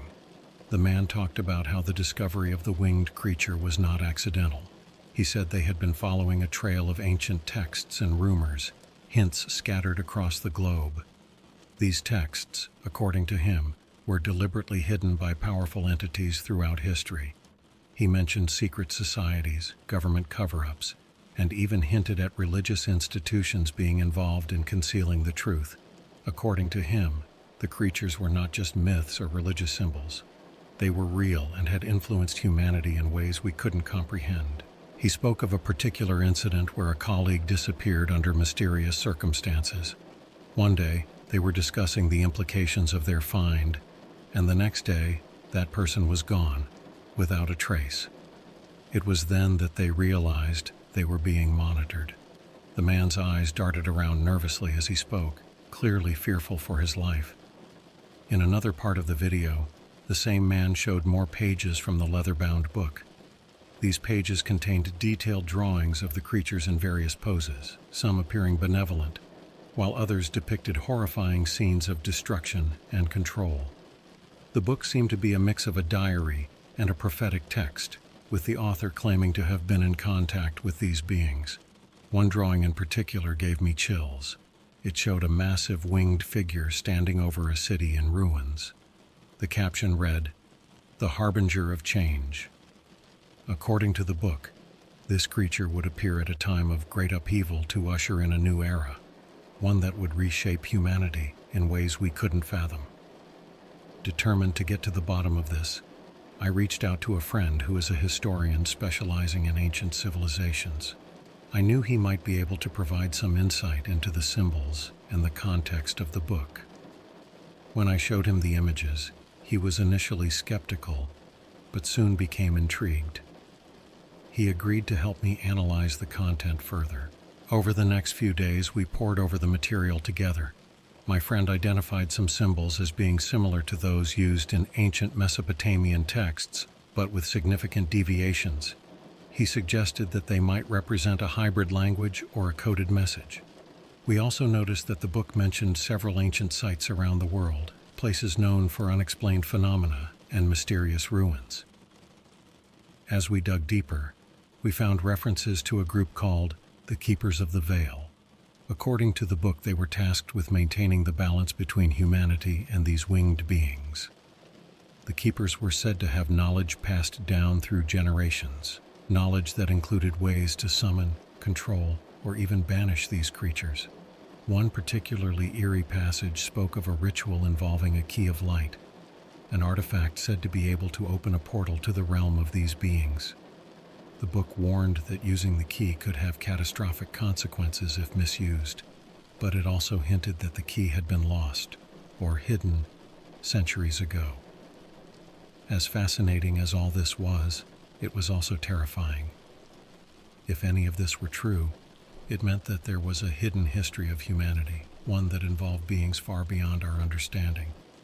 And if these beings were indeed manipulating events, what did that mean for our future?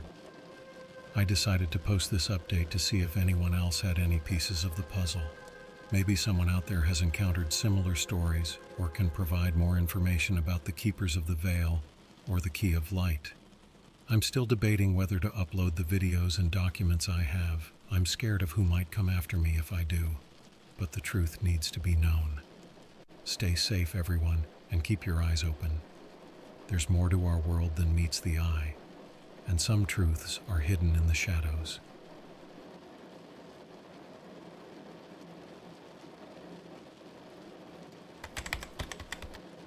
Hey everyone, thanks for the overwhelming response to my last update. Your messages of support and curiosity have been encouraging, and some of you provided valuable insights that pushed my investigation further. Here's what's happened since my last post. After digging into the mysterious book and the eerie symbols with my historian friend, we hit a few dead ends. We needed more concrete evidence, something to validate the claims in the book. That's when I remembered an email I received shortly after my first post.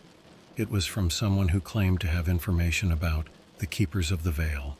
Initially, I brushed it off as just another internet crank, but now it seemed worth exploring. I reached out to the person, who went by the alias Raven. After a few cautious exchanges, Raven agreed to meet in a public place. We chose a quiet coffee shop downtown. When I arrived, I was greeted by a middle-aged woman with an intense gaze and an air of secrecy. She introduced herself briefly and got straight to the point. Raven told me she had been researching secret societies for years and had come across references to the Keepers of the Veil in various ancient texts and obscure documents. According to her, the Keepers were real and had been active as recently as the early 20th century. She believed they were still operating in the shadows today, though their activities had become increasingly clandestine. She handed me a folder filled with photocopied pages from old books, letters, and photographs. One photograph stood out. A faded image of a group of people standing in front of a stone structure. They were dressed in robes holding what looked like ceremonial objects. Raven pointed to the structure in the background, which had the same winged creature symbol I had seen on the dark web. According to Raven, the stone structure was a temple in a remote part of Turkey, a place known for strange occurrences and local legends about angels who visited the area long ago. She suggested that the temple might be one of the original sites where the Keepers performed their rituals and kept their records. As Raven spoke, I felt a mix of excitement and dread. The more she revealed, the more real and dangerous this conspiracy seemed. She warned me to be careful, as people who got too close to the truth often disappeared. Despite the fear, I knew I had to continue. I took the folder home and spent the next few days analyzing its contents. One letter, written in an old-fashioned script, was particularly intriguing. It was from a man named Elias Thornton, dated 1903, addressed to a colleague about the coming storm. Thornton wrote about discovering the Key of Light and the immense power it held. He warned that if it fell into the wrong hands, it could spell disaster for humanity. Thornton's letter included a crude map with coordinates leading to a location in the Turkish mountains. This had to be where the temple was. I discussed it with my historian friend, and we decided that a trip to Turkey might be the only way to get definitive answers. It was a daunting prospect, but the potential discovery was too significant to ignore. Before making any travel plans, I needed to secure my findings and ensure I wasn't walking into a trap. I encrypted all the files and sent copies to a few trusted friends with instructions to release them publicly if anything happened to me. Paranoia was becoming my constant companion, but it was a necessary precaution. I also revisited the dark web forum where I first found the link. This time I noticed a few new posts discussing similar discoveries and strange occurrences. One post caught my eye. A user claimed to have seen a winged creature in a remote village in South America. The creature was described as both beautiful and terrifying, disappearing into the night sky. The post included blurry photos, reminiscent of the remains I had seen. These posts suggested that sightings of such beings were more common than I initially thought. and perhaps the conspiracy was more widespread. The implications were staggering. If these creatures existed and were active around the world, what else were we missing? I continued to piece together the puzzle, now more determined than ever to uncover the truth. Raven's information and Thornton's letter pointed to a hidden history, one that had been meticulously concealed. I was inching closer to revelations that could change our understanding of human history and our place in the universe. As I prepare for the next steps, I can't help but feel a mixture of fear and exhilaration. The journey ahead is fraught with danger, but the truth must be uncovered. If anyone has more information or has encountered similar stories, please share. We're all in this together. Stay vigilant, everyone. The shadows hide more than we can imagine, and sometimes they reveal truths we're not ready to face.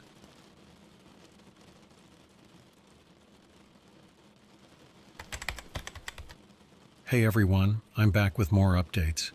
Things have escalated quickly and the line between curiosity and obsession is getting thinner by the day. Here's the latest on my journey to uncover the truth behind the winged creature and the keepers of the veil. After a lot of preparation, my historian friend John and I booked our flights to Turkey. We kept our plans under wraps, telling only a few trusted people. Given the mysterious nature of our investigation, the last thing we wanted was to attract unwanted attention.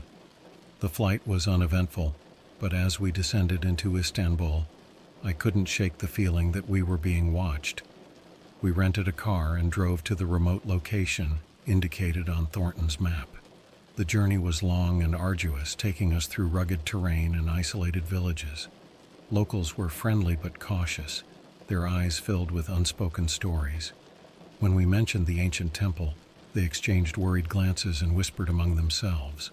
It was clear that the legend of the winged creatures still haunted this place. After a few days of searching, we finally arrived at the coordinates. Nestled between two imposing mountains was the temple, or what remained of it. The structure was mostly ruins, overgrown with vegetation, but the winged creature symbol was unmistakable, carved into the stone entrance. We set up camp nearby, planning to explore the temple at first light. That night, as we sat by the fire, John and I pored over the documents Raven had given me. One passage from Thornton's letter stood out. The temple holds more than relics. It is a gateway, a place where the veil between worlds is thin. It was cryptic but suggested that the temple had a deeper significance than just being an ancient site. The next morning, we began our exploration. The air inside the temple was thick with age and mystery. As we ventured deeper, we found more symbols and carvings, many of which matched those in the book. We documented everything, taking photographs and notes, trying to piece together the story these walls were telling. In one of the inner chambers, we found a large stone altar. It was covered in dust, but beneath it, we uncovered an old chest. My heart raced as we pried it open, revealing a collection of scrolls, more intricately carved bones, and what looked like ritualistic tools. Among the scrolls, there was one that caught our attention immediately. It was a detailed account of a ritual involving the Key of Light. The scroll described how the key was used to summon the winged beings, allowing them to interact with our world. It spoke of sacrifices, not of life, but of knowledge and power, given willingly by the keepers to maintain balance. The scroll also contained a warning: to misuse the key is to invite chaos. The implications were terrifying. If this artifact fell into the wrong hands, it could bring about the very destruction the book had warned about. We spent hours cataloging the contents of the chest, but our discovery was interrupted by a noise from outside. John and I exchanged worried glances and quickly hid the chest. We cautiously made our way to the temple entrance, where we saw a figure in the distance moving towards us. My heart pounded. Had someone followed us? As the figure approached, we saw it was an elderly man, dressed in traditional clothing. He introduced himself as Mehmet, a local historian who had been watching us since our arrival. Mehmet spoke of the temple's dark history and the legends of the winged creatures. He had been studying the myths for years and knew of the keepers. He warned us that our presence here was dangerous, as there were still those who wished to keep these secrets buried. Mehmet revealed that he had been following clues of his own and believed the key of light was hidden somewhere in the temple. He offered to help us, but only if we promised to handle the discovery with the utmost care. We agreed, and with his guidance, we continued our search. In a hidden chamber beneath the altar, we found a small, ornate box. Inside was a crystal-like object, radiating a faint, ethereal glow. This, Mehmet confirmed, was the key of light. The air around us felt charged with energy, and I could sense the immense power the key held. As we carefully packed the key and our findings, Mehmet urged us to leave immediately. He believed others would come for the key, and we had to ensure it didn't fall into the wrong hands. We made our way back to the car, constantly looking over our shoulders, the weight of our discovery pressing heavily upon us. Now back in Istanbul, we're preparing to return home. We've secured the key and the documents, planning our next steps carefully. The journey has only just begun, and there's so much more to uncover. We need to understand the full extent of the key's power and the true intentions of the keepers of the veil. I'll keep you all updated as we move forward. This discovery could change everything, and I'm determined to see it through. Stay safe, everyone, and remember, some truths are hidden for a reason.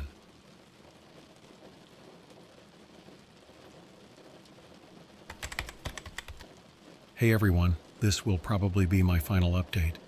The past few weeks have been a whirlwind of discovery, fear, and an overwhelming sense of responsibility.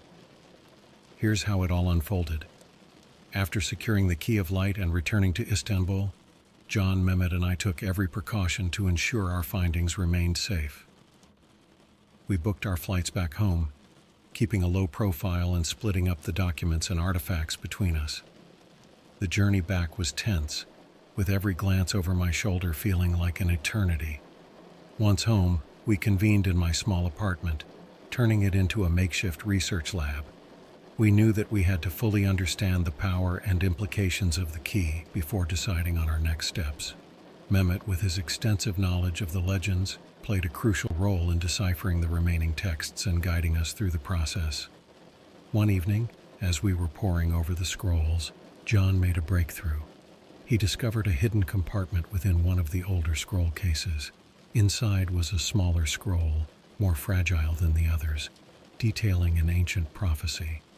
It spoke of a time when the veil between worlds would weaken and the key would be the only thing capable of either restoring balance or plunging the world into chaos. The prophecy mentioned a specific alignment of celestial bodies, an event that was set to occur in just a few months. This alignment, according to the text, would open a gateway, allowing the beings from the other realm to cross into ours more freely. The key was described as both a tool and a weapon, capable of controlling this gateway. Realizing the urgency, we decided to seek out more experts. We reached out to a few trusted contacts in the academic and archaeological communities, people who we knew could keep a secret and would take our findings seriously. Their reactions were a mix of skepticism and awe, but as we presented the evidence, they couldn't deny the significance of our discovery. We set up a secure online repository, encrypted and accessible only to our small group, where we uploaded all the documents, images, and videos. The goal was to create a comprehensive database that could be used for further research and, if necessary, to alert the public in a controlled manner. As the days went by, we began noticing strange occurrences. Our communications were intercepted, files were mysteriously deleted, and unfamiliar faces started appearing near our homes. It became clear that we were being watched, possibly by the same powerful group Raven and Mehmet had warned us about. We took extra precautions, using encrypted messaging apps and meeting in different locations to avoid detection. One night, while going through the encrypted files, I received a message from an anonymous source. They claimed to be a former member of the Keepers of the Veil and warned us that our discovery had set off alarm bells among the secretive group. The message included a dire warning. You have the power to change the course of humanity, but you also hold the key to its destruction. Choose wisely. We debated our next steps endlessly, The responsibility weighed heavily on us. Should we reveal everything to the world, risking widespread panic and possibly triggering the very chaos the prophecy warned about? Or should we keep it hidden, safeguarding the knowledge until we fully understood how to use it? Ultimately, we decided on a middle ground. We compiled a detailed report, omitting the most sensitive details about the key's exact location and the specifics of the ritual. We sent this report to a select group of influential people in the scientific and historical communities, ensuring that the information was in the hands of those who could make informed decisions.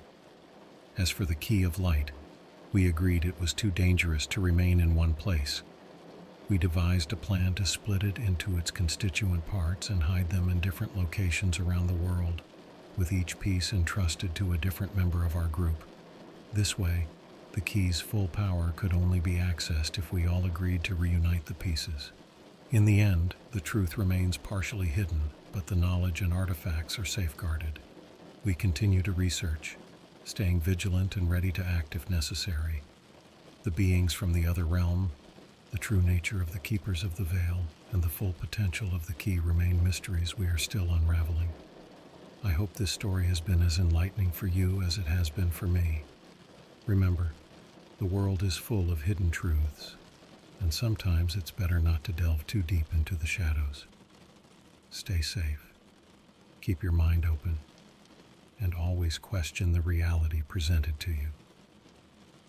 Thanks for following this journey with me. I'll update if there are any significant developments, but for now, this is where our story ends. Take care, everyone.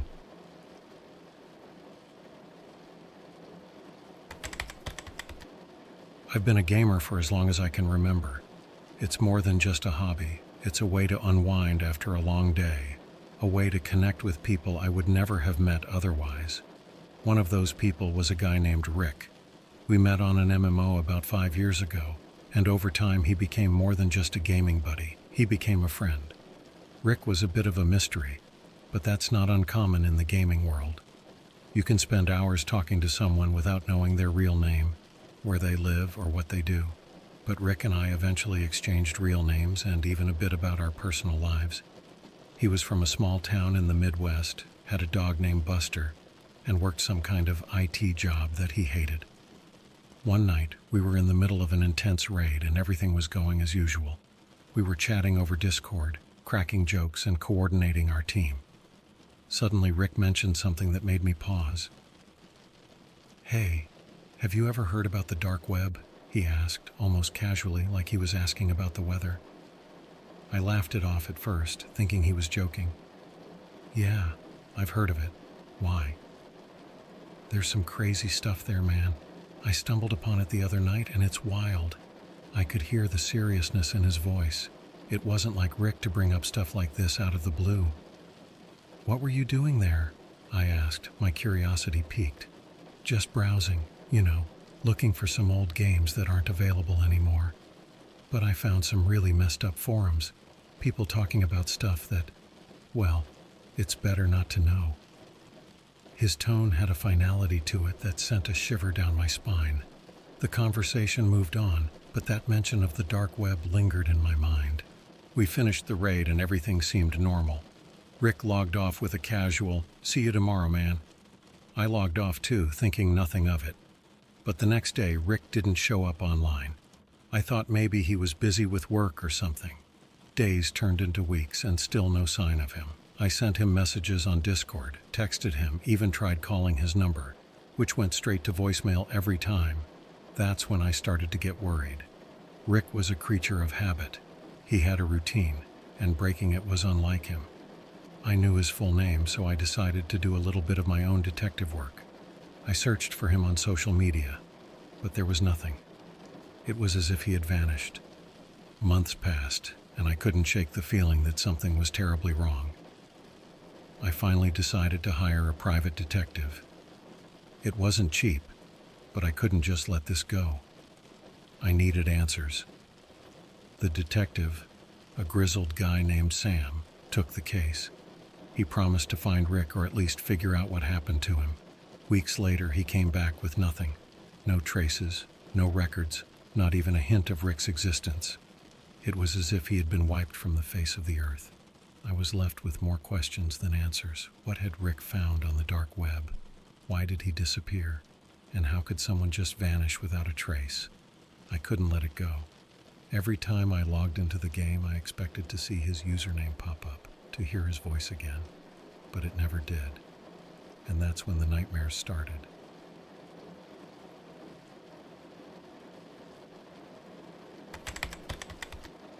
After Rick's disappearance, life carried on, but it wasn't the same.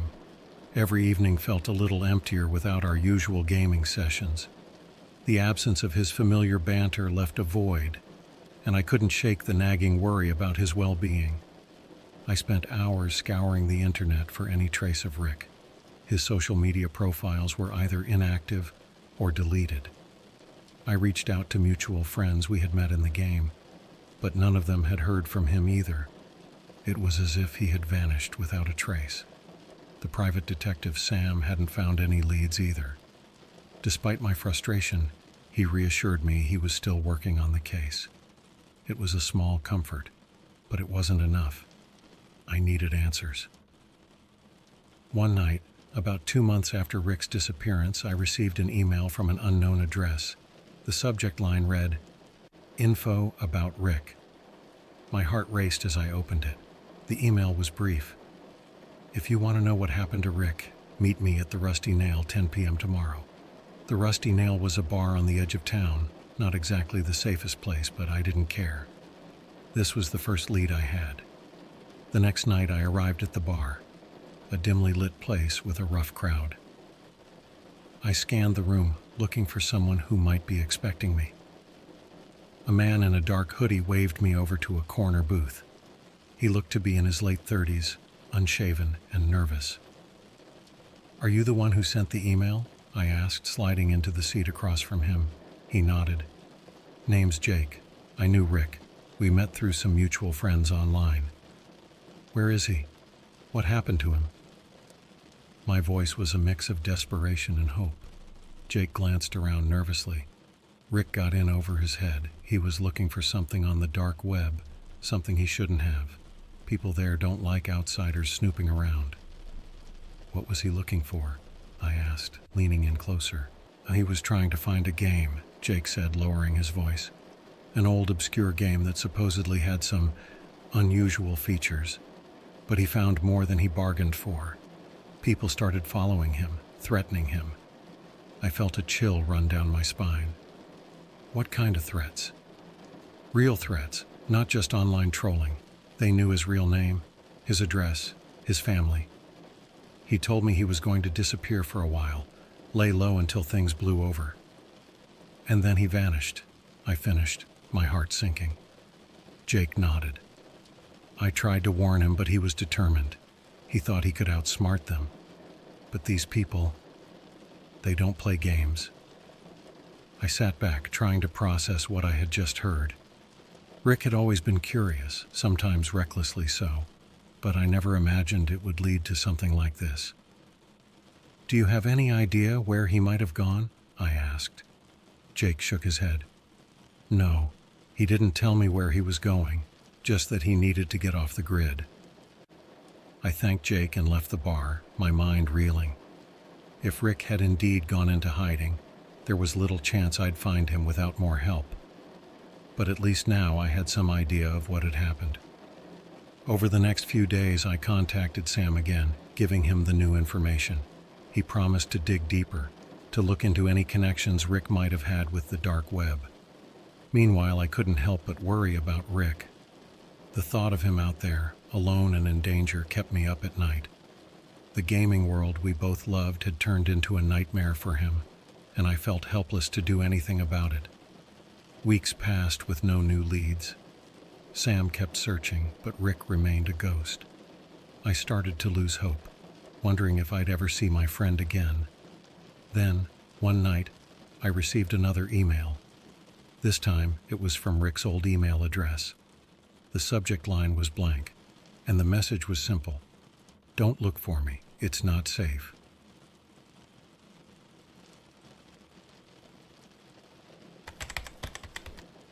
Receiving that email from Rick's address sent my mind into overdrive. I couldn't ignore the warning, but I also couldn't let go. It was clear he was trying to protect me, but from what? And why now? I called Sam first thing the next morning, filling him in on the latest development. He advised caution, but understood my need for answers. Together, we devised a plan to gather more information without drawing too much attention. We started by examining Rick's digital footprint more closely. Sam taught me a few tricks about tracing IP addresses and checking email metadata. It was tedious work, but we eventually found something. The email had been sent from a public library in a small town 2 states over. "Looks like Rick's still moving around," Sam noted, trying to stay off the radar. I took a few days off work and drove to the town, a quiet place with a population of just over 1,000. The library was small, quaint, and surprisingly welcoming. I spent hours there pretending to be a tourist while subtly asking questions about any new faces in town. But no one remembered seeing anyone matching Rick's description. Back home, I felt more frustrated and worried than ever. Rick's email, though brief, seemed like a desperate plea. Despite the warning, I decided to send a reply. "Rick, it's me. Please tell me where you are. I want to help." I didn't expect a response, but I hoped for one. Meanwhile, Sam continued his investigation. He dug into any possible connections Rick might have had, especially those related to his interest in the dark web. One evening, I received a call from Sam. His voice was tense. "I found something. You need to see this." We met at his office, where he showed me a series of chat logs from an old forum Rick used to frequent. The conversations were mostly about obscure games, but there were mentions of a particular user who claimed to have access to exclusive dark web content. This user, going by the name Shadowfox, was in contact with Rick, Sam explained. Their conversations get increasingly secretive, especially towards the end. Rick was asking about a game called The Door. The Door? What's that? From what I can gather, it's some kind of urban legend among gamers. Supposedly, it's an old game that leads to hidden parts of the dark web. People say once you play it, you gain access to secret forums and information. But there are also rumors that it's cursed, that bad things happen to those who play it. It sounded like something out of a bad horror movie, but I knew Rick's curiosity could have driven him to seek it out. Sam and I spent hours going through the logs, looking for clues. Late that night, as we were about to call it quits, I received another email. This time it was from an unknown address. "Meet me where we first met." It was cryptic, but I knew exactly what it meant. Rick and I had first teamed up in-game in a virtual tavern. It was where our friendship began, and apparently, where he wanted it to continue. I logged into the game and made my way to the tavern. It was empty, just as I expected given the late hour. But there, at our usual table, was a single note. "I'm in trouble. Don't contact me again. Trust no one." My heart sank. Rick was deeper into something dangerous than I had realized. The fact that he reached out even in such a limited way meant he was still out there, still fighting to stay safe.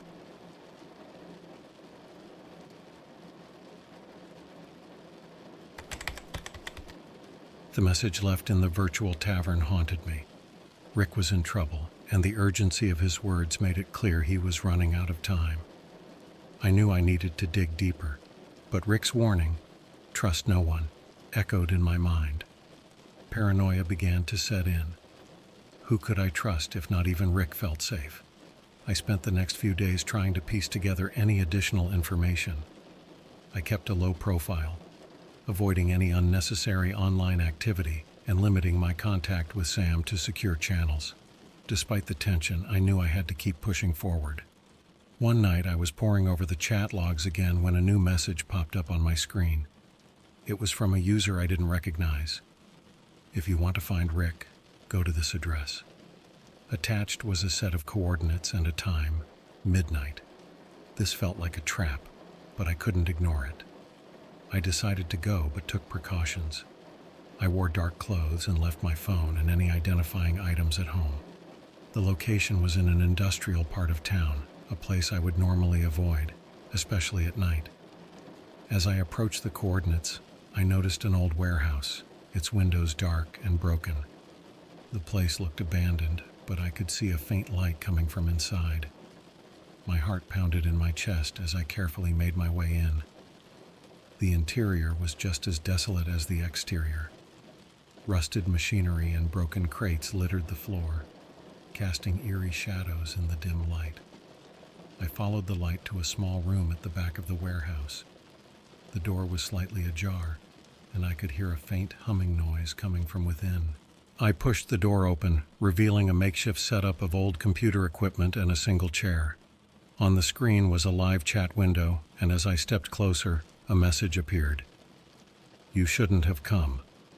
I froze, my mind racing. I typed back, "Who are you?" The response was immediate.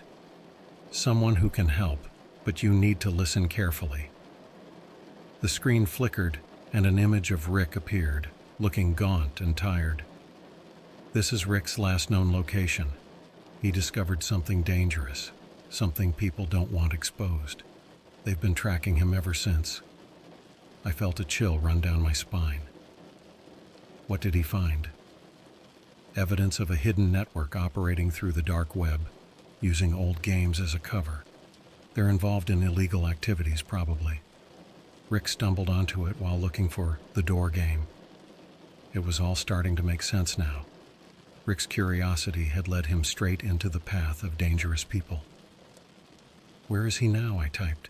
"I don't know. He's gone off the grid completely, but he left behind clues, encrypted files that might help locate him. You need to find them before they do." My hands were shaking as I typed my next question.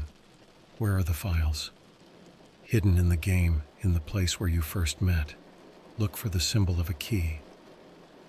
The screen went black, and the warehouse lights flickered and died, plunging me into darkness. Panic set in, and I fumbled for my flashlight. I heard footsteps behind me, and before I could react, a hand clamped over my mouth. I struggled, but the grip was too strong. "Don't make a sound," a voice whispered in my ear. "We're getting out of here." I was dragged out of the warehouse and into the night. The person let go of me once we were a safe distance away. I turned to see a young woman, her face stern and determined. "I'm Lisa," she said. "I was Rick's contact. He told me to watch out for you." I was stunned. "Why didn't you reach out sooner?" "I was waiting for the right moment. They're watching everything, and one wrong move could get us both killed." We made our way to her car, and once inside, she handed me a USB drive. "This has everything Rick found. It's encrypted, but with the right tools you can unlock it." I took the drive, my mind spinning. "What now?" "Now we stay off the grid. They're going to come after us, but you have to find those files in the game. It's the only way to locate Rick and bring down this network." As we drove away from the warehouse, I couldn't help but feel a mix of fear and determination. Rick was out there somewhere, and it was up to me to find him.